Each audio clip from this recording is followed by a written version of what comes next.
buenas tardes a todos y a todas.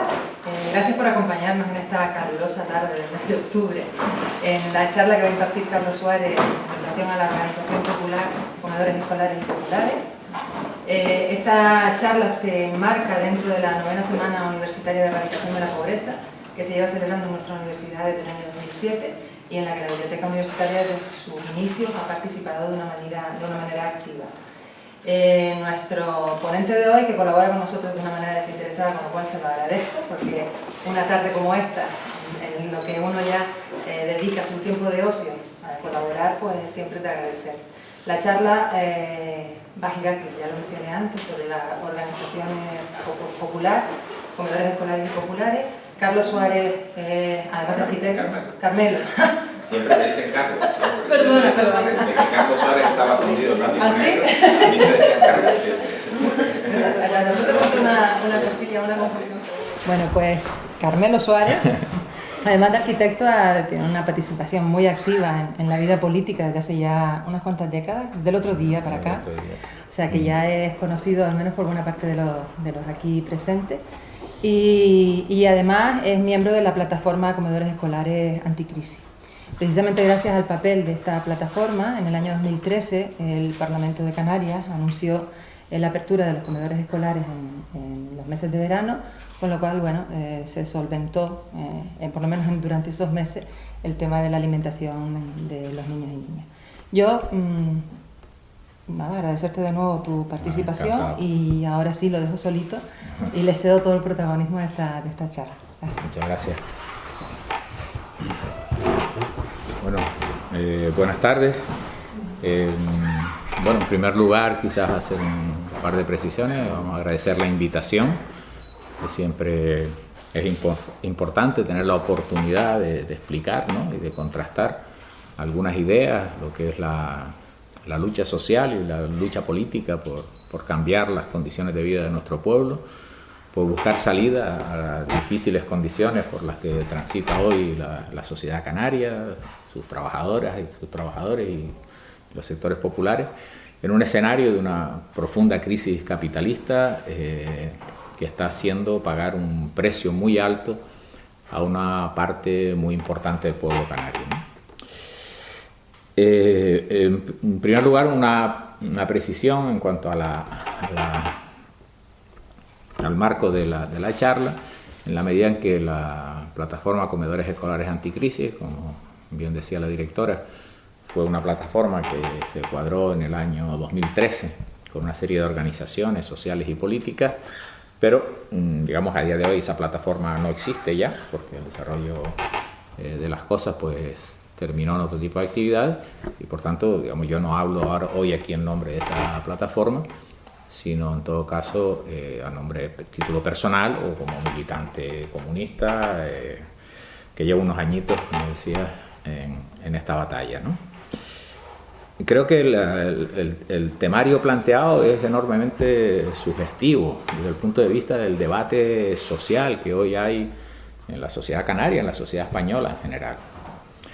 Se desata una profunda crisis económica del capitalismo internacional, porque es una crisis que empieza en Estados Unidos con la famosa quiebra de aquellas dos inmobiliarias, mega inmobiliarias, ¿no? Que de la noche a la mañana se van abajo, pero esa crisis corre por toda la economía mundial como reguero de pólvora, ¿no? Es decir, en pocas semanas aquella crisis contaminó absolutamente y afectó a toda la economía mundial, ¿no? Una cosa que sorprendió a los mismos economistas un poco más sistémicos del Fondo Monetario Internacional y del Banco Mundial, que no esperaban que la crisis se desarrollara de esa manera. Claro, la etapa anterior a la crisis, y en Canarias especialmente, se sustentó en una fase expansiva de la economía que cogió como elemento central el desarrollo del crédito dirigido al sector inmobiliario. Es decir, en España en esos años se construían la mitad de las viviendas que se construían en toda la Unión Europea. Se cambió la ley del suelo por parte del gobierno Aznar, se cambiaron toda una norma del sector financiero, de los créditos, de tal manera que ahora ya no había que demostrar ante el banco nada de la solvencia, sino que era el banco el que venía a uno a buscarlo, decirle, meterle el dinero en el bolsillo, ¿no? Y además cuando uno pedía un crédito para comprar una casa, un hipotecario, decía, no, y además poco más para que te compres un coche, un poco más para que pagues la boda de tu hijo. En fin, cualquier pretexto valía, se infló, eso se hizo. Como en un determinado momento se aflojaba la petición de crédito, se alarga el plazo, y ya lo que antes era un crédito hipotecario normal de 15 años, pues se llevó a 20, 25, a 30, a 40, ¿no? De todo tipo de formas. Y cuando tampoco eso funcionó, se bajaron los tipos de interés, con esa fórmula de interés variable, se bajaron los tipos de interés para que bajara la cuota. La gente decía, me sale más barato comprar una casa que pagar el alquiler. Por lo tanto, me hipoteco y compro la casa. Bueno, esa fue una operación que dio resultado durante 13 años, pero se crea la burbuja inmobiliaria y aparece la típica crisis de sobreacumulación. En un determinado momento hay muchas viviendas y poca gente que lo pueda comprar, ¿no? Entonces estalla la crisis. En Canarias, esa burbuja inmobiliaria tuvo un peso y una dimensión especial por nuestra estructura económica, ¿no? Que no tenemos industria, que no tenemos otro tipo de actividad económica. Entonces la construcción adquirió una dimensión gigantesca, donde en función de las necesidades de todos los sectores promotores, y a promotores se metió todo el mundo, es decir, los que eran, digamos, empresarios del sector de la construcción, el sector inmobiliario, se metieron los agricultores, se metieron todo tipo de profesionales liberales, todo el mundo hacía una promoción, ¿no? Por eso se incentivaba, se ganaba mucho dinero, se compraba un piso en 7 Palmas y antes de que se lo entregaran ya lo había vendido ganando una cantidad ingente de dinero, ¿no? Todo eso se movió de esa manera espectacular. Por tanto, cuando llega el estallido de la crisis, es todo un ciclo económico, toda una parte importante del sector del trabajo en Canarias estaba vinculado a ese con sueldos muy buenos, porque en ese momento había una disputa por la fuerza de trabajo, es decir, lo que había era una insuficiencia de fuerza de trabajo y las empresas se lo disputaban. Entonces venían de la obra enfrente y decían, oye, si vienes para acá te voy a pagar tanto más, ¿no? Y se levantaban los trabajadores unos a otros, siempre iba subiendo el precio de la fuerza de trabajo en esas condiciones, ¿no? Claro, cuando llega el estallido de la crisis, es brutal.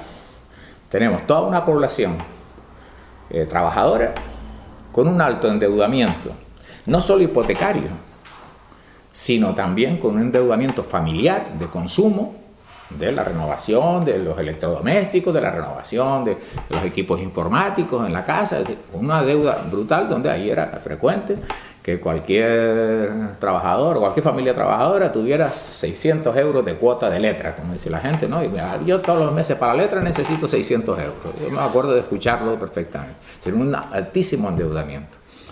Y bueno, y la cosa se va abajo de sopetón y automáticamente la gente al paro, los salarios bajan y las condiciones son brutales para todo ese sector de la población.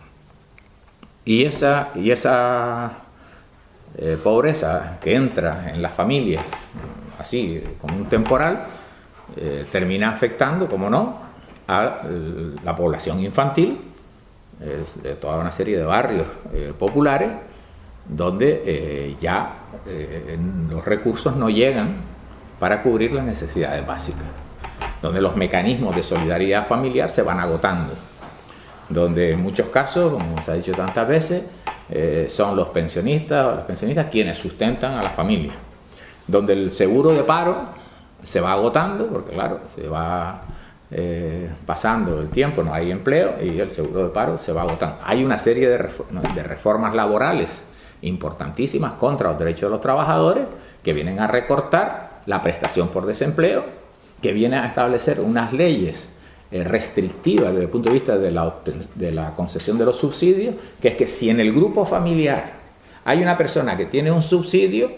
por ejemplo, la abuela o el abuelo, ¿no?, que tiene un subsidio no sé qué, pues al trabajador en paro que se le acabó el seguro de desempleo y que vive en la misma casa, que es el mismo grupo familiar, no tiene derecho a una prestación porque ya hay un miembro de la familia que tiene una prestación.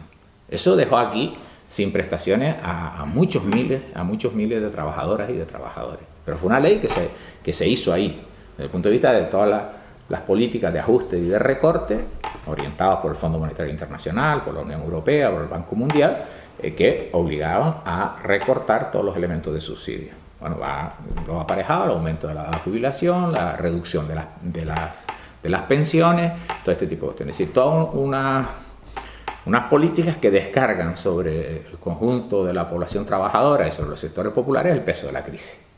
Y donde son el sector financiero, la banca, quienes sí reciben el rescate del Estado, del gobierno del Estado. Es decir, la banca recibe cientos de miles de millones de euros de manera secreta y anónima, porque se decía que no era bueno que se supiera cuánto se le daba a un banco a otro, porque podía generar sensación de inseguridad, de desconfianza o de pánico. Y entonces, cuando se aprueba el rescate bancario, se dice que los bancos irán pidiendo dinero de ese rescate bancario, pero no se va a informar si el Banco Bilbao pide tanto, si el Banco Bilbao pide cuánto, si el Santander pide tanto, porque puede ser malo para la imagen de la empresa, del banco. Por tanto, eso sabemos a día de hoy que de ese dinero ingente que se llevaron los bancos solo se ha devuelto el 4%. Nada. Bien, en esa situación es donde aparece el escenario. Van publicando los datos, ¿no?, de empobrecimiento. La gente que trabaja en el sector de la enseñanza va comentando cómo los niños y las niñas aparecen desnutridos, sin atención en el colegio, comentan en casa las dificultades que hay para comer, que ha llegado al colegio sin desayunar. Es decir, ese tipo de cosas, sectores del magisterio con mayor responsabilidad lo empiezan a manifestar, ¿no? Y bueno, y es un dato conocido para quienes estamos con una preocupación, con una sensibilidad por la situación de nuestro pueblo, ¿no? Ahí es donde surge la iniciativa, empezar a luchar por una serie de elementos fundamentales para las condiciones de vida en el escenario de una crisis que quienes nos implicamos en ese proceso tenemos claro que es una crisis de largo desarrollo. Que es una crisis de largo desarrollo contra todo lo que se nos puede decir, ya se ve la luz al final del túnel, los brotes verdes, no sé qué, tal. Nosotros tenemos claro que es una crisis de largo desarrollo, no hay un cambio en lo económico que justifique esperanzas o expectativas de salir de la crisis en un plazo corto, no hay elementos así. Siguen habiendo cientos de miles de viviendas sin vender, es decir, es un elemento ahí inmovilizado, que lógicamente no se van a construir viviendas mientras hay viviendas que están ahí por vender, por tanto esa actividad económica no se genera, y a partir de ahí pues todos los otros sectores subsidiarios de la construcción que tampoco tienen actividad. Es en esa situación cuando nosotros decimos, bueno, vamos a abordar todo un proceso de fortalecimiento de la capacidad organizativa de los sectores populares, de autodefensa en el escenario de la situación actual, para que podamos empezar a garantizar la resolución más inmediata de algunos elementos vitales. Y evidentemente entre esos elementos vitales aparece la población infantil, la población escolar, que está sufriendo esa situación. Parecía imposible, es decir, al final eso se consiguió, pero parecía imposible previamente, porque lo que estábamos diciendo era algo que no se había hecho nunca. Es decir, lo que estábamos planteando era decir, bueno, ahora el sector, la Consejería de Educación asume una cosa que sería una función social, que se podía hacer de otra Consejería de Servicios Sociales, y de hecho eso se dijo mucho en el debate que se dio y en las excusas que se pretendían dar para no hacer eso. Decimos, vamos a ir a forzar que la Consejería de Educación, que tiene la infraestructura, que tiene los medios, que tiene a la población infantil, juvenil vinculada, porque van a estudiar a ese centro de trabajo, pues asuma el mejorar las condiciones del servicio de comedor. Y ahí se plantearon 2 o 3 niveles distintos. El nivel así, primero, más inmediato que se planteaba era, es muy complejo el proceso de acceder a una ayuda de comedor. Es decir, se abre un plazo antes del inicio del curso, hay que presentar una serie de papeles y si lo presentaste en plazo y si presentaste todos los papeles, vas a tener, tu hijo o tu hija va a tener comedor con una mejor cuota, una cuota más moderada durante todo el curso. Pero si tú no presentaste bien los papeles, se te pasó el plazo, no vas a poder entrar. Y si además se da una situación sobrevenida, que a lo mejor al principio del curso no lo necesitaste, pero en el mes de marzo las cosas fueron muy complicadas y a veces aquí se complicaban muy rápido, el deterioro de la economía familiar era muy acelerado, En el mes de marzo no hay un mecanismo por el cual una familia pueda pedir que sus hijos accedan entonces en ese momento a una cuota más favorable para el comedor escolar. ¿Qué estaba pasando? En muchos casos, que quien estaba comiendo en los comedores escolares eran los hijos e hijas de aquellas familias que tenían una situación económica mejor, y que quienes tenían una situación económica más deteriorada, de más precariedad, pues resulta que se quedaban fuera del comedor. Esto no tenía pies ni cabeza, no se podía defender. Entonces ahí se colocó una reivindicación clara, que es decir, la incorporación al servicio de comedor con cuota preferencial o cuota cero. Se pedía también una ampliación de la cuota cero, puede ser en cualquier momento del curso. Como situación sobrevenida, hay una gestión rápida de que se presenta la documentación y a la semana siguiente eso esté resuelto. Planteamos una cuestión de ese tipo. No puede ser que sea tan burocrático en una situación que se deteriora por días, ¿no? Planteamos la ampliación de la acogida temprana con desayuno, también a cuota cero. Ese también era un elemento esencial, porque muchas familias, para buscarse la vida por ahí, para ir a recoger chatarra, como ha estado recogiendo muchas familias aquí, lo hemos visto por ahí pasando por las obras, ¿no? Y preguntando, oye, ¿hay algún pedazo de hierro por ahí, alguna varilla, algo? Y recogiendo lo que podían para después ir a vender. Bueno, esa familia necesitaba que sus hijos estuvieran en el colegio temprano, para poder seguir ahí a buscar lo que fuera. Por tanto, se ampliara la acogida temprana, se ampliara y se le diera desayuno, cuando pudieran ir ahí y tal. Y se planteó el objetivo, que luego era más ambicioso, y ahora que los colegios abran en verano.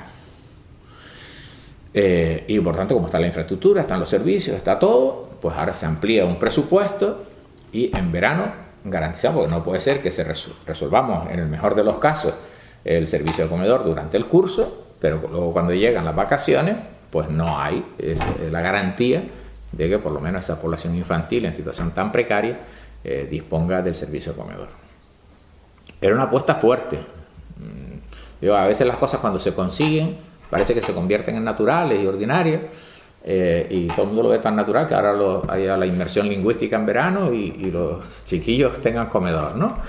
Pero no, era una apuesta difícil. De hecho, la Consejería de Educación se resistió mucho. Bueno, ahí lo que se hizo fue empezar a colocar la propuesta, empezar a coordinar con algunos sectores de enseñantes, con algunas APAs, con la Federación de AMPAs, ¿no? Que, bueno, ahí reaccionaron unos más, otros menos, lo veían más, como es toda lucha popular, ¿no? Que tienes que ir convenciendo, tienes que ir ganando gente, tienes que ir ganando posiciones, pero lo cierto es que el tema se fue viendo, se fue ganando apoyo social, se empezaron a hacer campañas de sensibilización, de recogida de firmas. Yo pido que los comedores escolares abran todo el año, ¿no? Y la gente firmaba, además en un momento en que en Canarias se estaba pasando tan mal, que todo el mundo conocía la pobreza, que todo el mundo conocía los suicidios que se estaban dando desde la desesperación. Uno que le ha tocado hacer recogida de firmas de 1000 cosas distintas, ¿no? Ahí no había que llamar a la gente. Ahí colocabas una mesa en la calle, ponías lo de los comedores y la gente cruzaba de la acera enfrente y venía a firmar. Ese elemento de solidaridad, de sentido de pertenencia que en este pueblo, yo creo que afortunadamente el capitalismo más brutal no ha conseguido destruir del todo, se demostró ahí como un elemento fuerte de nuestro pueblo, y ahí tuvimos experiencias extraordinariamente positivas, ¿no? O de AMPAs o de claustros de colegios que se implicaron enormemente, ¿no? Que nos daban todas las facilidades para venir para aquí, para allá. Y hay que decir que el gobierno puso una muralla. Frente a esta iniciativa, el gobierno, que era el mismo pacto de Coalición Canaria-PSOE, y además la consejería era del PSOE en aquel momento, puso una barrera y no quería saber nada de todo este movimiento. De hecho, se pidieron entrevistas en varias ocasiones para explicarle a la consejería lo que estaba en marcha, cómo pensábamos se podían resolver las cosas y tal. Nunca se recibió una respuesta, a pesar de que ahí fueron muchas miles de firmas las que en Canarias expresaron el apoyo a esta iniciativa. Bueno, esa es la pugna siempre, ¿no?, entre el movimiento popular y la representación política. Pero la movilización popular realmente llegó a ser tan importante, había un nivel de sensibilidad de la opinión pública, del debate, la acción de quienes estábamos en la plataforma y de quienes éramos, incluso teníamos mayor activismo y compromiso en esa plataforma, nos llevó a hacer la acampada que hicimos delante de la presidencia del gobierno aquí y en Tenerife, ¿no? Una acampada que duró una semana. Nos metimos allí una serie de casetas y nos apalancamos allí, no se atrevieron a levantarnos, pues esas posiciones. Yo creo que es un elemento, y ahora hablaré un poco de lo que es la fuerza del movimiento popular organizado cuando hay una propuesta, pero un poco resumiendo lo que fue la experiencia, no se atrevieron a levantarnos el campamento y en un determinado momento todo el mundo empezó a hablar de que había que abrir los comedores populares en verano. Bueno, a nosotros nos indignaba especialmente, porque cada uno tiene la sensibilidad que tiene, cuando el PP se presenta en el Parlamento diciendo hay que abrir los comedores populares, los comedores escolares en verano, porque ustedes no pueden. Y decíamos, todavía esto se van a apuntar el tanto de tal, ¿no?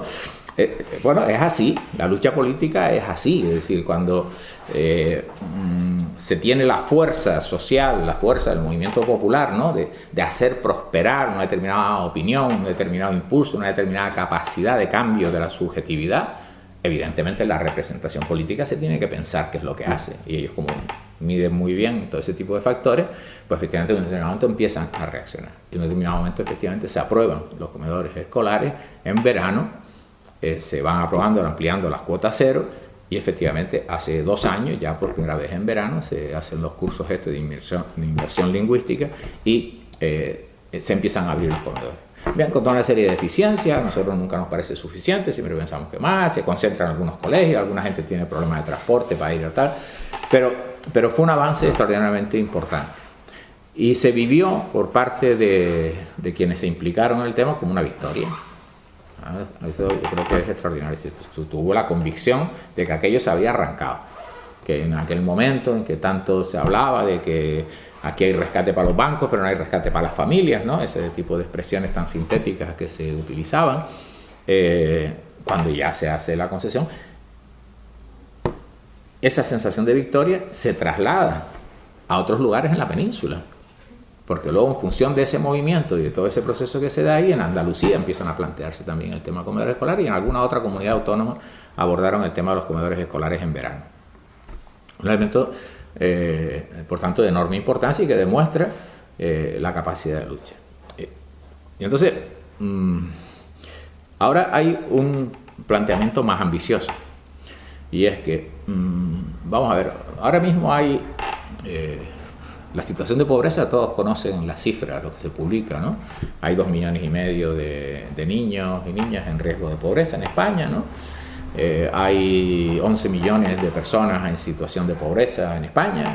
Estamos hablando del primer mundo, no estamos hablando de Centroamérica, no estamos hablando de este país, pero son los datos que ellos publican, que publica el INE, ¿no? Que publica los estudios de Cáritas, que suelen también profundizar mucho en esto.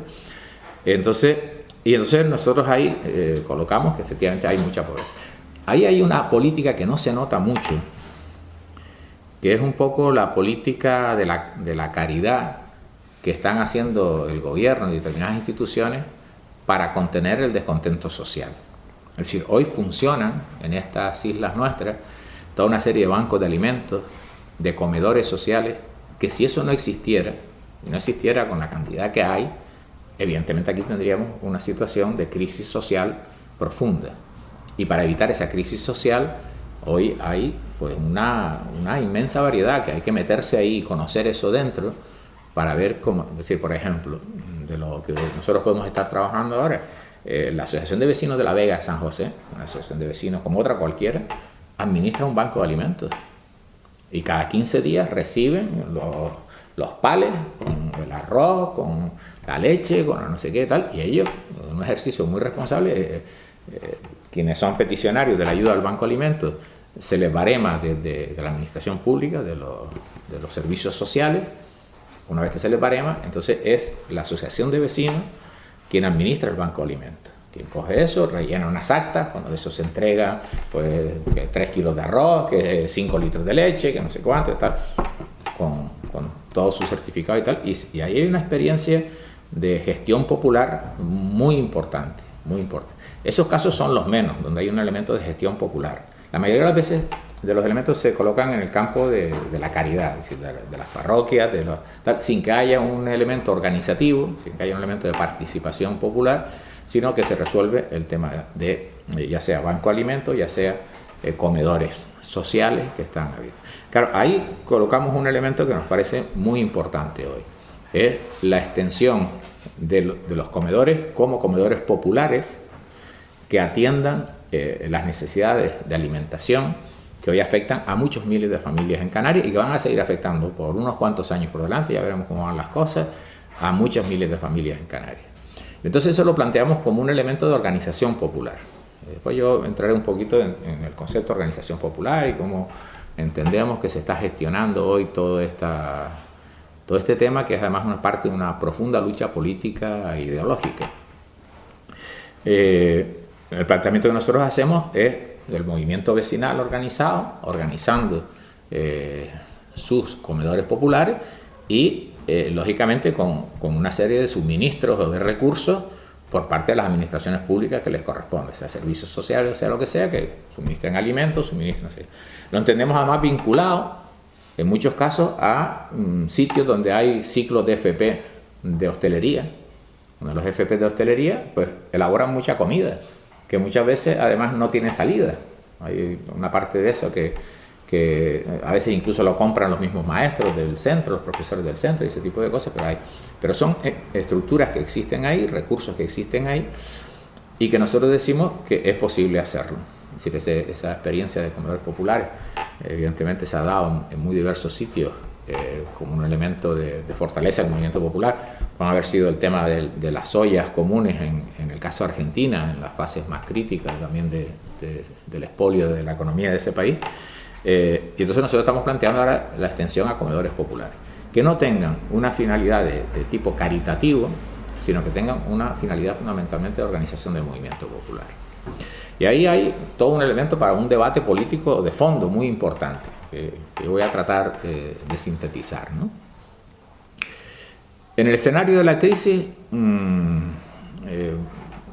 empezó a haber una capacidad de reacción con un cierto papel de los sindicatos, con un cierto papel de organizaciones políticas que se reclaman de los trabajadores y las trabajadoras. Se dieron unas huelgas generales, unas mejores y otras más flojas, pero había un movimiento popular importante. Y en un determinado momento hay un movimiento que se realiza desde los centros intelectuales del poder para desinflar lo que ellos entendían la presión fuerte de la olla. Entonces, para quitarle confrontación a toda la situación social, para que se aceptara la gestión de la crisis que hacía un gobierno u otro, sea el del PSOE o sea el del PP, y para evitar la agudización de las contradicciones dentro de la sociedad española. Ahí aparece todo un proceso, inicialmente sobre el tema del 15M, ¿no? Y luego sobre las marchas que se van dando. Y empieza a aparecer un proceso de diluir un poco las categorías políticas más confrontadas. Y aparece el concepto de la ciudadanía frente al concepto de clase obrera y de trabajador. Aparece el concepto de la gente como un concepto difuso frente al concepto de clase obrera o lucha de clase. Es decir, hay un elemento que trata de diluir la agudización de las contradicciones sobre la base de un protagonismo de toda una serie de categorías que vienen a colocar en igualdad de condiciones pues al responsable del gobierno, llámese José Manuel Soria o llámese Mariano Rajoy, que al albañil que no encuentra trabajo desde hace 4 años, porque unos y otros son ciudadanos. Entonces parece que hay un elemento común, como si la sociedad les tratara igual, ¿no? Eso es una lucha ideológica de enorme calado que se lanza. Bueno, que genera ilusiones, que genera toda una serie de expectativas y que genera también una serie de frustraciones, porque las expectativas del cambio que en un determinado momento se generan terminan resultando frustradas en la medida que la situación del conjunto de los sectores obreros y populares no cambia con el tiempo. No solo no cambia, sino que está consolidando un mundo del trabajo con unos niveles brutales de la tasa de explotación. Es decir, la bajada de los salarios es espectacular. Hoy la temporalidad y la precariedad en el mundo del trabajo es brutal, es decir, se trabaja 2 horas a la semana y ya no estás en paro. Claro, cuando se hace esa contabilidad al gobierno, y el INE lo hace así, porque el INE tiene establecido que quien ha trabajado 2 horas en los últimos 15 días no es una persona en paro. Por tanto, la contabilidad sale un poquito amañada, ¿no? Las condiciones de trabajo van en que hoy 500 euros es un sueldo. Hemos llegado a una situación tremenda. Antes nadie quería trabajar por 500 euros, ¿no? Hace 8 años nadie que trabajaba por 500. Hoy 500 euros es una suerte, tengo un trabajillo de 500 euros. Es decir, se ha conseguido debilitar de una manera tremenda la posición de los trabajadores y de las trabajadoras.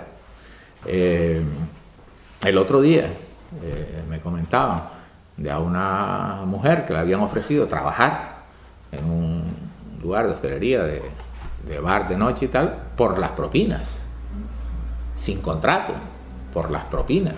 Entonces, claro, esa es la situación que estamos viviendo, ¿no? Y fundamentalmente afecta especialmente a la juventud, con una situación de paro más alta y con unos salarios todavía inferiores y unas condiciones de trabajo absolutamente más precarias.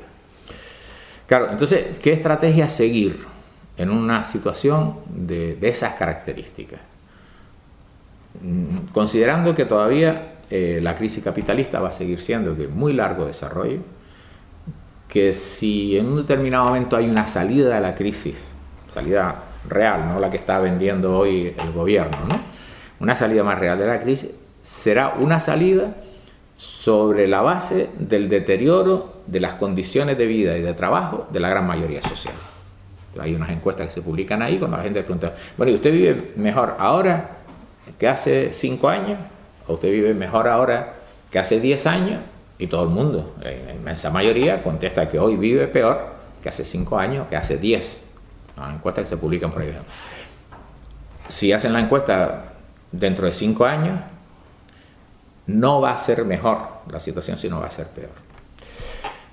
Y ahí, bueno, podemos hacer un debate sobre cómo va a funcionar esta economía capitalista, con los grandes monopolios controlando absolutamente todo y subordinando absolutamente cualquier actividad económica al interés de esos grandes monopolios. Tenemos al orden del día el escándalo Volkswagen. Claro, si la marca de más calidad, si la marca Alemania, ¿no? Que puede ser símbolo de lo mejor que te puedes comprar, ¿no? Resulta que ha hecho una tremenda estafa que solo se justifica por una cosa, por ganar dinero, por aumentar los beneficios de la empresa. ¿Cuánto? Otra cosa. Bueno, ¿qué garantías podemos tener con otras cosas? Tuvimos también tiempo atrás aquel escándalo de la carne de caballo en las albóndigas de Ikea, era, ¿no? De Ikea. Bueno, también, ¿por qué? Para ganar más dinero, es decir. Pero esa es la lógica del capitalismo realmente existente, que toda crisis capitalista se resuelve con un salto cualitativo en el proceso de concentración de capitales. Pero claro, los capitales están tan concentrados hoy ya, los monopolios son tan grandes, tan gigantescos, ¿no? Que ahora el salto de concentración de capitales es de una dimensión impresionante. Bueno, en esta isla podemos colocar un ejemplo gráfico y al sector de la construcción le afecta. Ahora han abierto ese Leroy Merlin de Tamaraceite, ¿no? Han puesto un servicio en el que cualquier pequeño contratista puede ir allí, se carga la camioneta directamente, sale por el otro lado, le facturan lo que tiene y ya está. A unos precios de dumping absoluto en el saco de mortero, en el saco de escayola, no sé qué tal. Eso que está ahí empezando a funcionar ahora va a cerrar a cientos de pequeñas ferreterías de barrio. Se las liquida, porque es imposible. A mí me lo decía un pequeño contratista, decir, yo es que no puedo. voy a una ferretería, me tengo que hacer cola, donde, oye, espera, atiéndeme, no sé qué, me pego ahí media hora para que me vendan el saco de cemento, ¿no? Y yo, bueno, voy allí, entro por un lado, salgo por otro lado, y he perdido menos tiempo, y claro, efectivamente tienen los recursos, pero el proceso es de destrucción de toda la pequeña y mediana producción. Ahora la cuestión está, ¿el capitalismo va a ir avanzando en ese sentido o es posible que el capitalismo empiece a ir para atrás y a recuperar al capitalismo de hace 15 años? No va para atrás nunca, no va para atrás nunca. Entonces lo que hoy se le quitó a los trabajadores y a las trabajadoras, o lo vuelven a conquistar con una durísima lucha, o el capitalismo no se lo va a devolver.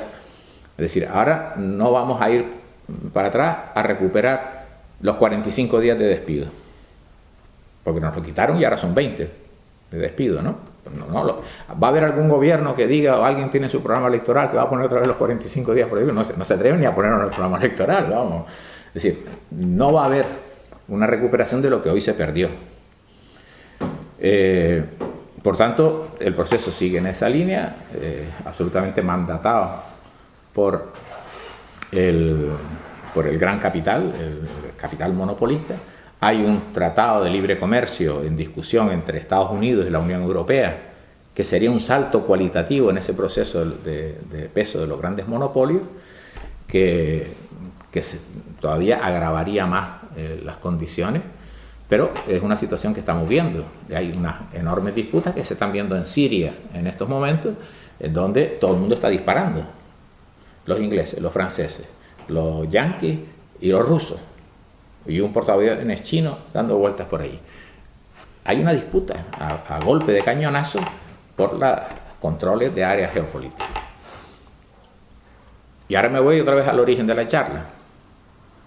¿Qué papel juega el movimiento popular en esta situación? Porque la situación es esa, el escenario es ese. ¿Qué papel juega el movimiento popular? El de crear una masa crítica de acumulación de fuerza que en función de los intereses de la mayoría social empiece a empujar por otra salida de esta situación. Eso es lo determinante. Si ese movimiento social que se puede expresar en comedores escolares, que se puede expresar, como les decía antes, en la lucha por la casa del niño se convierta en centro sociocultural, que se puede expresar en la lucha contra las maniobras militares estas que se hacen en este mes de octubre en España, que no se sabe cuánto van a costar. Si el otro día del desfile decían que costó 800.000 euros, el del 12 de octubre, esas maniobras militares que duran un mes y que mueven 36.000 soldados y no sé cuántos aviones y barcos, eso cuesta una cantidad ingente, que no se puede entender cómo se puede gastar ese dinero cuando no hay dinero para sanidad, cuando no hay dinero para educación, para comedores escolares, ¿no? Entonces, el movimiento popular es el que puede ser determinante para cambiar esa correlación de fuerza. Un movimiento popular que se tiene que centrar en la unidad de la base obrera y popular, de los trabajadores de esta sociedad de Canarias, de toda España. Ese movimiento popular organizado en la defensa de la sanidad pública, organizado en la defensa de la educación pública, ese movimiento popular organizado en el derecho al trabajo, en los sindicatos, es un elemento esencial.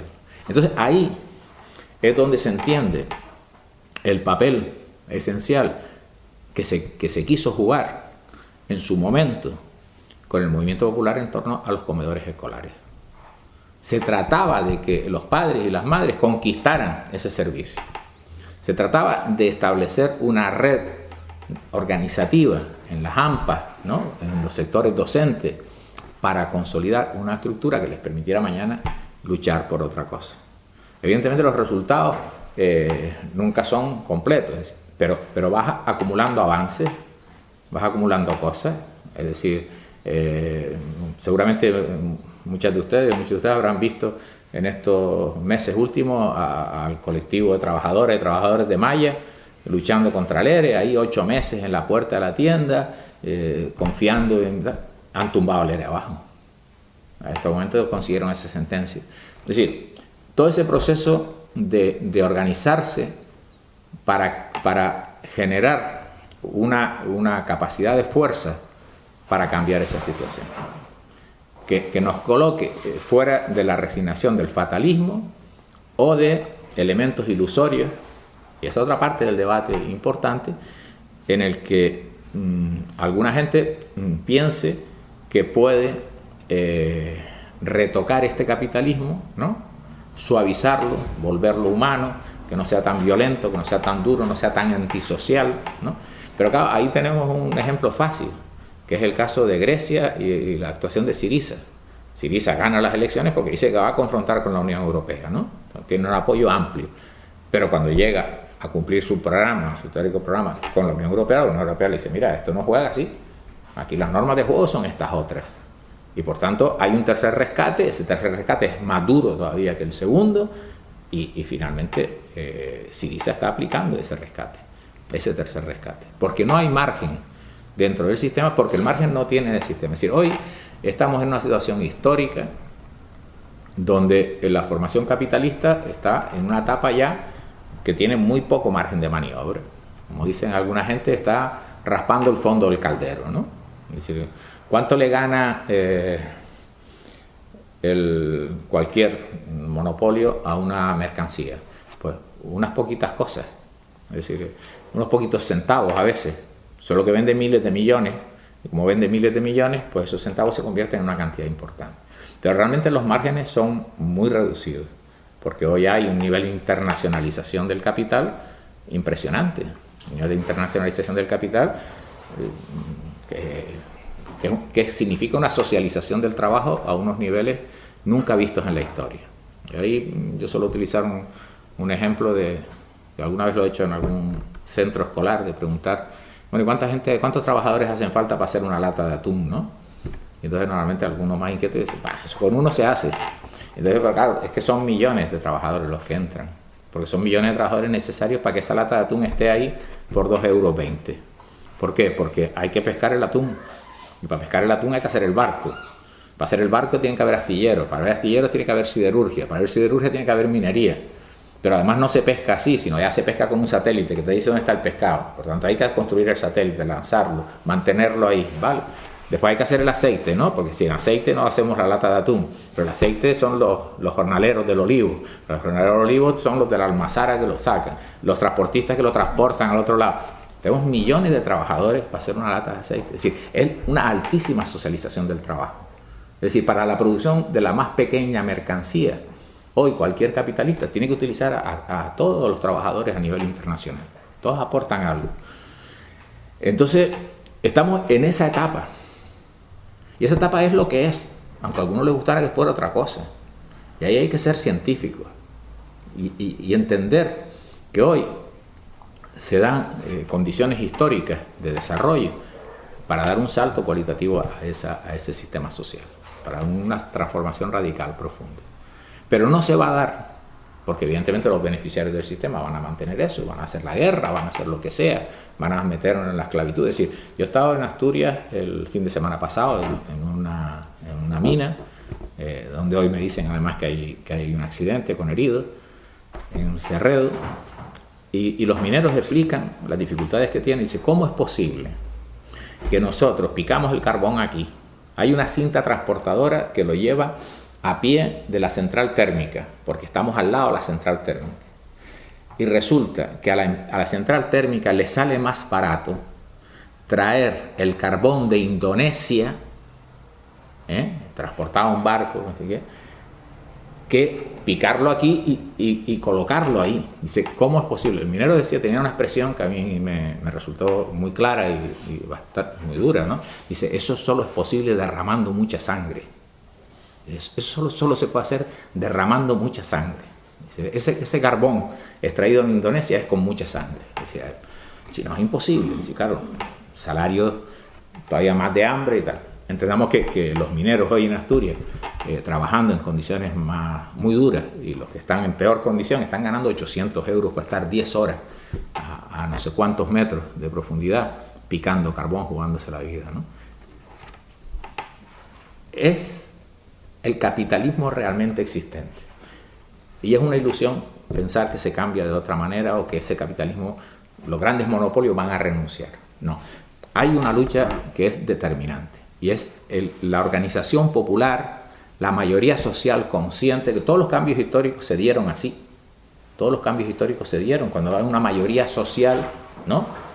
ya no aceptó las condiciones de vida, las condiciones del sistema social y produjo el vuelco. Entonces hoy hay una enorme lucha entre quienes que pretenden crear la ilusión de que esto lo podemos retocar y por tanto no hay que ser como muy radical, ¿no?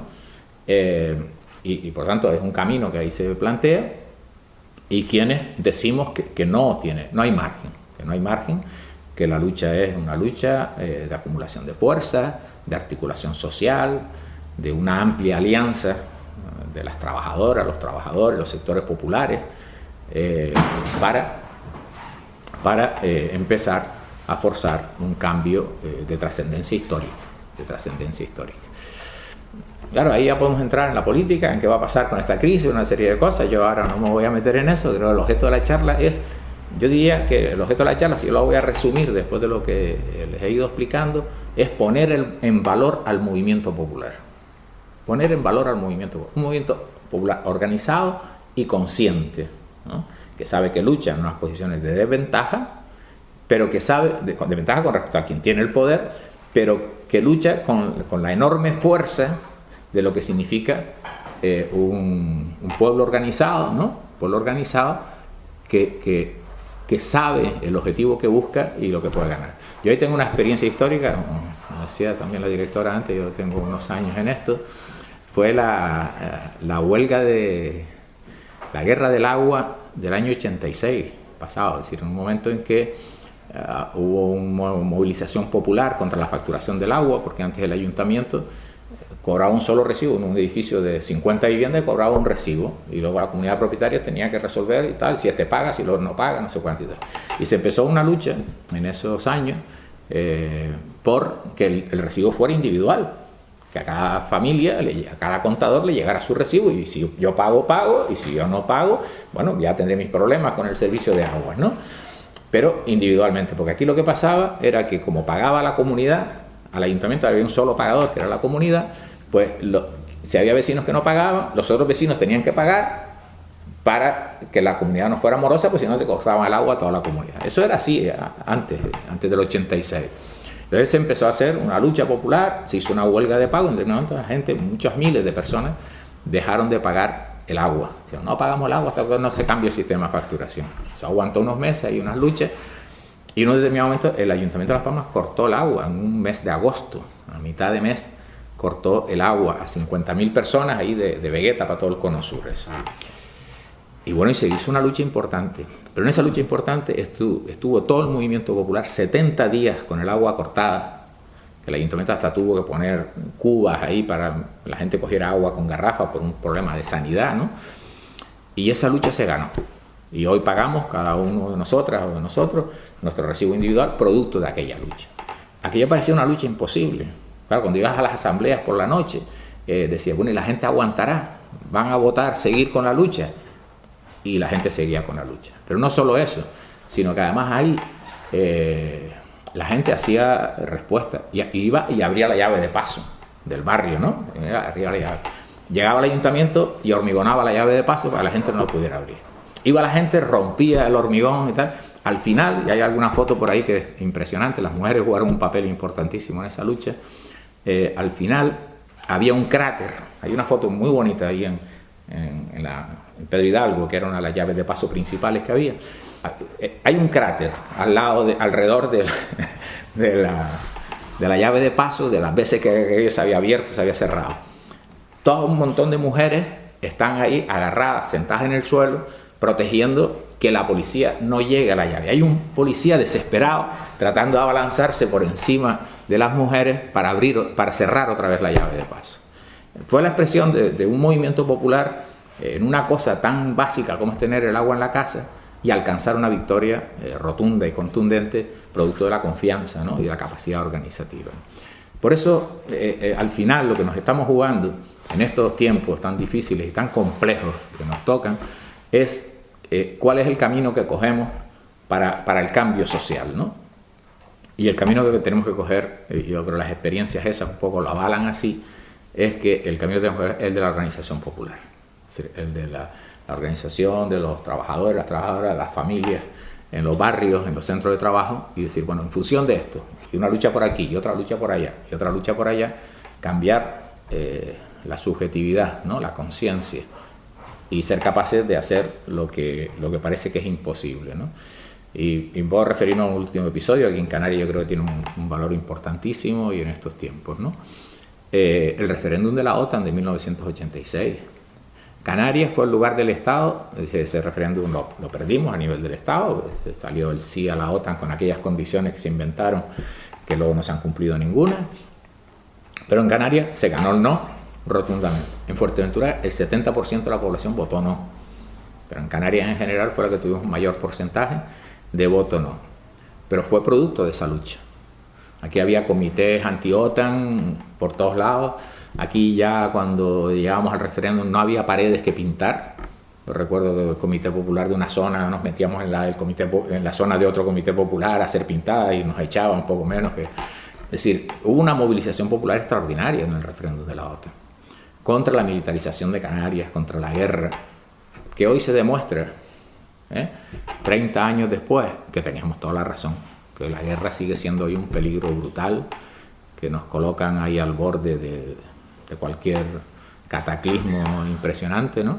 Y que evidentemente la política de lucha por la paz es un elemento que cualquier pueblo tiene que asumir con una enorme fuerza, ¿no? Es decir, es ese elemento. Entonces, por tanto, hacer eso. Pero aparte de eso, el movimiento popular, hemos conseguido que miles de niños coman en verano, que miles de niños tengan cuota cero para desayunar.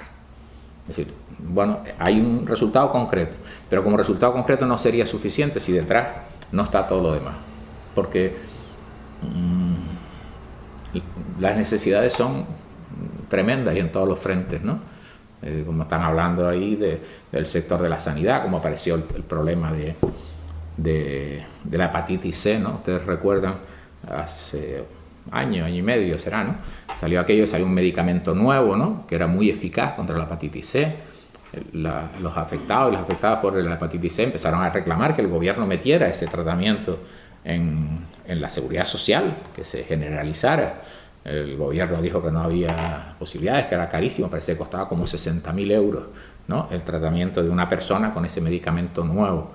Al final la gente presionó y obligó a que eso se metiera, pero en un determinado momento se sale la información de que ese tratamiento que los laboratorios farmacéuticos venden por 60.000 euros costaba producirlo 200 o 300 euros.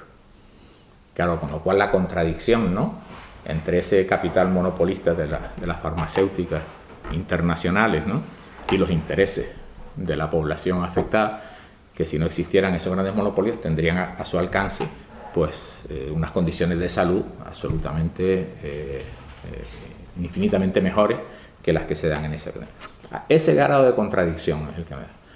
Y necesitamos cambiarlo, necesitamos cambiar eso, porque eso no hay en el futuro. El futuro es la barbarie, el futuro es la barbarie. Estaremos engañados por los tubos de escape de los Volkswagen o estaremos engañados por cualquier cosa, ¿no? Entonces, bueno, en esas coordenadas yo creo que hemos hecho esa tarea y creo que hay que hacer esa lectura. Creo que hay que hacer esa lectura, es decir, esa conclusión. Es posible luchar, es posible vencer y no hay que tener miedo a luchar y a vencer. Es decir, tenemos que tener la aspiración de luchar y vencer para conseguir una vida que está al alcance de las manos de la gran mayoría social, ¿no? Si quieren ahora podemos hablar un poco, hacer alguna pregunta o si están en desacuerdo con todo, pues me lo dicen, lo que sea. Muchas gracias por la atención.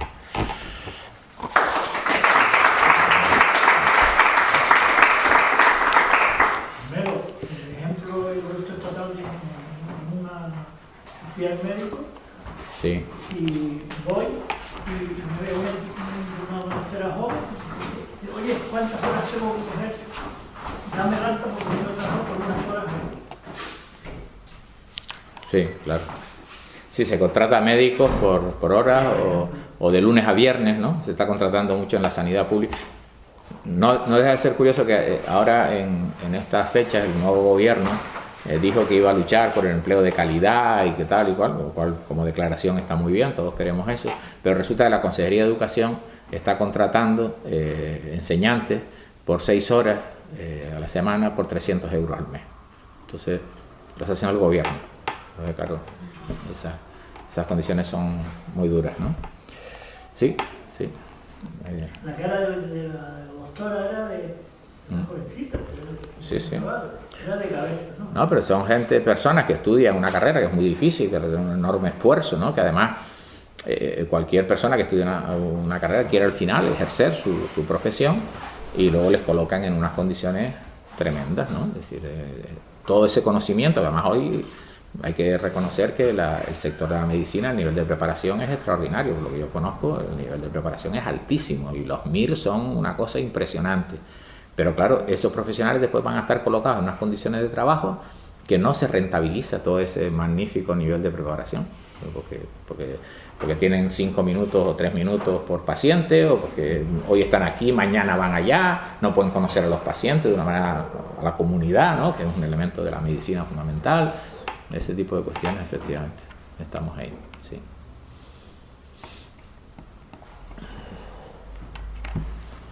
Bueno, ¿estamos ahí? Bueno, pues ahora luego charlamos un poco si quieren y terminamos. Muchas gracias por la invitación. Les deseo mucho éxito en las actividades de la biblioteca y en ese día de la biblioteca. Creo que la biblioteca siempre es un santuario de la cultura que hay que tenerle mucho respeto y mucho aprecio y mucho cariño. Y yo creo que, por lo que veo, la gente que está aquí está muy identificada con esos principios y es una alegría. Muchas gracias.